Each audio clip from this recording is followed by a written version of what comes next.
जय हिंद साथियों। कोरोना के भयानक परिणाम, उसके बाद जो स्थिति उत्पन्न होगी उसके संकेत अभी से मिलने शुरू हो गए हैं। यूनाइटेड नेशन की रिपोर्ट है, इकोनॉमिक टाइम्स, जिसको पीटीआई ने खबर जारी की, इकोनॉमिक टाइम्स ने अपनी वेबसाइट पर जारी किया। अखबार अपनी रिपोर्ट में लिखता है कि about 400 million workers in India में sink into poverty. UN report की 400 मिलियन यानी 40 करोड़ लोग गरीबी के अंदर आ सकते हैं। आप महसूस कीजिए कि क्या हालात होने जा रहे हैं। इस बीच जब हमारे देश का रोगी और गोदी मीडिया समाज के एक बड़े तबके के अंदर मुसलमानों को लेकर के जहर घोल रहा था, उस वक्त भारत का एक लाल भारत से हजारों मील दूर लंदन में कोरोना पीड़ितों की इलाज कर रहा था और वहीं कोरोना के संक्रमण से उसकी मौत हो जाती है। हिंदुस्तान हिंदी की रिपोर्ट है, अमरोहा से जुड़े डॉक्टर की लंदन में कोरोना संक्रमण से मौत। अखबार अपनी रिपोर्ट में आगे लिखता है, अमरोहा से ताल्लुक रखने वाले एक चिकित्सक की लंदन में मौत हो गई। स्थानीय स्तर पर चर्चा है कि वे वहां कोरोना पीड़ितों के उपचार में जुटे थे। इसी दौरान कोरोना संक्रमण की चपेट में आने से उनकी मौत हो गई। अमरोहा निवासी शिक्षाविद डॉक्टर मेहताब अमरोहवी और नौगांवा सादात निवासी पैगंबर नौगानवी के मुताबिक मृतक डॉक्टर सैयद जिशान हैदर आबिदी लंदन के जाने माने फिजिशियन एवं सर्जन चिकित्सक थे।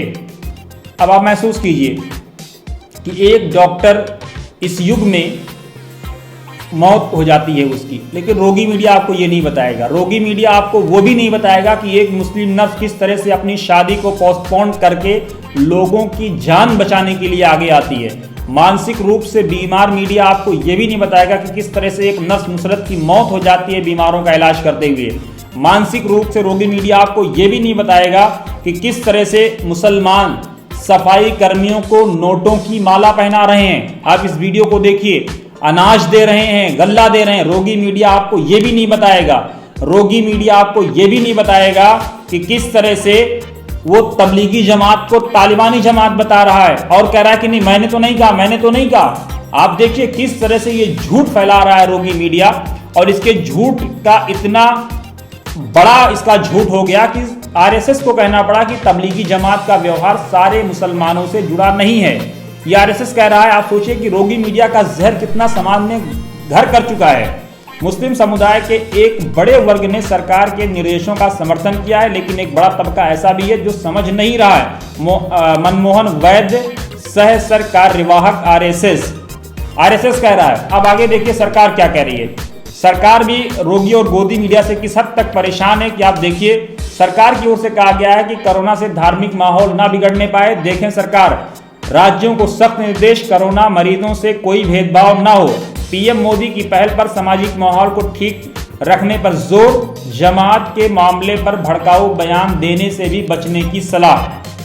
हमारा रोगी मीडिया किस तरह से नफरत फैला रहा है कि आरएसएस ने बयान दिया, सरकार की तरफ से बयान आया, और इससे पहले बीजेपी के राष्ट्रीय अध्यक्ष जेपी नड्डा ने खुद कहा कि माहौल बिगड़ना नहीं चाहिए, धार्मिक सौहार्द बिगड़ना नहीं चाहिए, लोगों को मेंटेन करना चाहिए, तो कोई बयानबाजी भड़काऊ या नफरत भरी नहीं बयानबाजी करनी चाहिए और राज्य सरकारों के साथ सहयोग करना चाहिए। लेकिन रोगी मीडिया नफरत फैला रहा है, आपके बच्चों के भविष्य को अंधकार में ढकेल रहा है, आपको बीपी और शुगर का मरीज बना रहा है। अगर आपने इस रोगी मीडिया की मानसिकता को आज नहीं समझा तो मैं आपको सच कह रहा हूं कि आप इस बात को नोट कर लीजिए, अगले 5-7 साल में आप पछताएंगे और रोएंगे। उस वक्त तक बहुत देर हो चुकी होगी। आप देखिए, प्रधानमंत्री मोदी ने कहा कि आप दिया जलाइए, और किस तरह से लोगों ने दिए की जगह में पटाखे जलाने शुरू कर दिए और माहौल प्रदूषित हो गया। प्रधानमंत्री ने कहा दिया जलाइए, कोरोना भगाने को बीजेपी नेता ने हवाई फायरिंग कर दी, मतलब अति कर दी है लोगों ने। बात जब दिए से आगे बढ़ी तो बढ़ गया प्रदूषण। दिल्ली वालों ने पटाखे फोड़े तो रात में ही खराब हो गई हवा। तापमान 35 डिग्री के पार, आज होगी बारिश।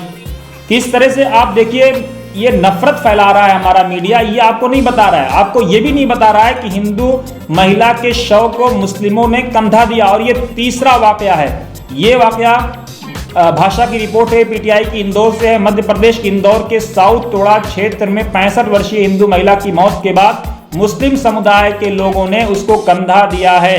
रोगी मीडिया आपको ये बिल्कुल नहीं बताएगा, आप इस बात को समझ लीजिए। एक और खबर है, टाइम्स ऑफ इंडिया के टाइम सिटी की रिपोर्ट है कि covering our faces is not an alien habit, it is an ancient one. यानी जो लोग नकाब पहनते हैं या मास्क लगाते हैं या दुपट्टे से अपने चेहरे को ढकते हैं, ये कोई नई टेक्नोलॉजी नहीं है, बल्कि ये पुरानी पद्धति है, पुरानी रिवायत है। लेकिन रोगी मीडिया किस तरह से समाज में नफरत फैलाता है कि जो लोग अपना चेहरा ढकते हैं या नकाब लगाते हैं उनको एक विलन के तौर पे क्रिएट करता है और कहता है कि इन महिलाओं के साथ दमन हो रहा है, जबकि ओढ़नी एंड गमछा functioned like the modern face mask से टेक्सटाइल एक्सपर्ट क्या कह रहे हैं कि ओढ़नी और गमछा एक मॉडर्न स्टाइल बन चुका है फेस मास्क के तौर पर। लेकिन अगर यही मुसलमान महिलाएं नकाब लगा लें तो गोदी मीडिया कहता है कि साहब इनको तो पर्दे में रखा जा रहा है, इनके साथ दमन हो रहा है, इनके साथ अत्याचार हो रहा है। किस तरह से मतलब समाज के अंदर नफरत फैलाता है कि समाज के नफरत की सीमा को आप देखिए कि दुनिया में अच्छी खबर यह है कि दुनिया में 3 लाख से ज्यादा मरीज स्वस्थ हो चुके हैं कोरोना और हारेगा। ये पीटीआई के पत्रकार हैं, जाने माने हिंदी जगत के अनवर साहब, उन्होंने अपने फेसबुक वॉल पर लिखा है। लेकिन आगे देखिए, वो रोज जहर घोल रहे हैं, उस पर जहर से सैकड़ों किलोमीटर दूर कहीं कोई बेगुनाह तड़प रहा है। ये कटाक्ष रोज आर पार कर देने वालों पर है। आपने देखा होगा राजस्थान में कि एक महिला डिलीवरी के लिए हॉस्पिटल जाती है, डॉक्टर उसको मना कर देते हैं, कहते हैं आप जयपुर जाइए, डॉक्टरों पर आरोप है। और अभी तक सरकार की तरफ से कोई बड़ा एक्शन प्लान नहीं आया कि समाज में नफरत कितनी फैल चुकी है। आगे देखिए, एक सपना है जो सुप्रीम कोर्ट की हाई कोर्ट की एडवोकेट हैं, वो लिखती हैं कि शर्मनाक, हजारों लोगों की जान को खतरे में डालने वाले मरकज के मौलाना से एनएसए मिले थे। क्या हमारे देश के एनएसए को मामूली से कानून की जानकारी नहीं थी, या वे इतने कमजोर हैं कि उस रात को मौलाना को छोड़ दिया। आज अब दिल्ली पुलिस दिया लेकर मौलाना को ढूंढ रही है। सवाल अहम है, अगर मौलाना मुजरिम थे तो मौलाना कैसे चले गए? सवाल अहम है, इस पे गौर करिएगा। आगे देखिए, हमारी सरकार कह रही है सबका साथ सबका विकास, बहुत अच्छी बात है। और मोदी 2 में कह दिया गया सबका साथ सबका विकास और सबका विश्वास। लेकिन किस तरह से प्रधानमंत्री मोदी की नीतियों, प्लानिंग, उनके मंसूबे के बीजेपी नेता धज्जियां उड़ा रहे हैं, खिल्लियां उड़ा रहे हैं। आगे देखिए, ये विक्रम विधूड़ी हैं, दिल्ली बीजेपी के सचिव हैं, गंगा जल छिड़क कर शुद्धिकरण कर रहे हैं तुगलकाबाद में, जहां जमातियों को रखा गया था। ये है सबका साथ सबका विकास और सबका विश्वास। आप देखिए, खुद उनकी तरफ से ट्वीट किया गया। विक्रम विधूड़ी साहब अपने ट्विटर वॉल पर लिखते हैं, तुगलकाबाद रेलवे कॉलोनी में जहां निजामुद्दीन से पकड़े गए जमातियों के लिए क्वारंटाइन सेंटर बनाया गया, वहां सैनिटाइजर के साथ गंगा जल का भी छिड़काव किया, जिससे ये कॉलोनी जो मानवता और राष्ट्र विरोधियों से अशुद्ध हो गई थी, वो पुनः शुद्ध और पवित्र हो जाए।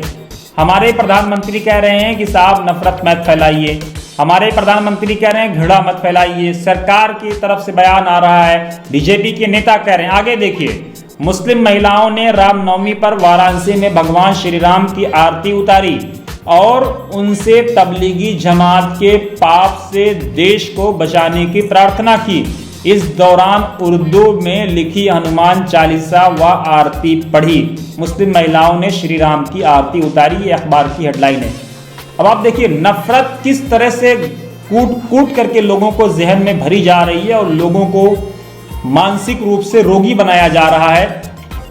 दोस्तों, ये वक्त है हम और आप सब लोगों को मिलजुल करके सोचने का और फैसला करने का कि किस तरह से समाज को मानसिक रूप से ये रोगी बना रहा है रोगी मीडिया, और एक समाज के एक तबके के तई जहर घोल रहा है और ये बताने की कोशिश कर रहा है कि समाज का ये तबका विलन है, समाज के यही लोग कोरोना के लिए जिम्मेदार हैं। लेकिन ये नहीं बता रहा है कि तबलीगी जमात का एपिसोड तो मार्च में आया है और कोरोना की हमारे देश में शुरुआत जनवरी में ही हो चुकी थी।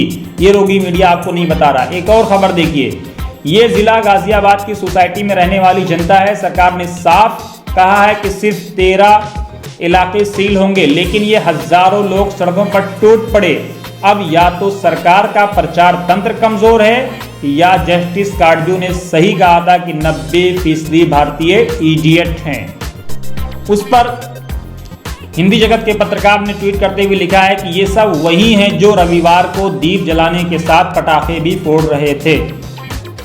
एक और रिपोर्ट देखिए, people are panic buying in Noida, social distancing compromise, old age people are out on roads despite government assurance that essential commodities will be available and doorstep delivery will be done. पता नहीं कि ये लोग क्यों नहीं समझते हैं। पता करिए क्या इन लोगों का जमात या तबलीगी जमात वालों से कोई संबंध है? रोगी मीडिया को इसमें भी कोई कनेक्शन निकालना चाहिए। जो कोरोना वायरस नंगी आंखों से नजर नहीं आता, उससे भी सही निशाना लगाकर मार गिराने की कोशिश हो रही है। लेकिन इन सब के बीच अच्छी खबर यह है कि चैरिटी का सबसे बेहतर मॉडल सलमान खान ने दुनिया के सामने पेश कर दिया है। उन्होंने ना कोई ट्वीट किया है, ना कोई प्रचार किया है, ना कोई प्रेस कॉन्फ्रेंस की है। खामोशी से 20,000 मजदूरों के खाते में मदद की पहली किश्त का 3,000 रुपए डाल दिया है। ऐसे लोगों को सामने आना चाहिए। यही वो लोग हैं जो समाज के असली हीरो हैं, चाहे वो शाहरुख खान हो, सलमान खान हो, अजीम प्रेमजी हो, सौरभ गांगुली हो, सचिन तेंदुलकर हो। ये लोग समाज के असली हीरो हैं। ऐसे हजारों लोग जिन्होंने गरीबों को खाना खिलाया, समाज के असली हीरो वो हैं। गुणगान इनका होना चाहिए। दोस्तों याद रखिए कि अगर आज हम और आप रोगी मीडिया के इस वायरस से बचे नहीं तो यकीनन हमारा पूरा समाज वायरस ज़दा हो जाएगा। और ये वायरस सच है, कोरोना से भी बड़ा खतरनाक ये वायरस होने वाला है।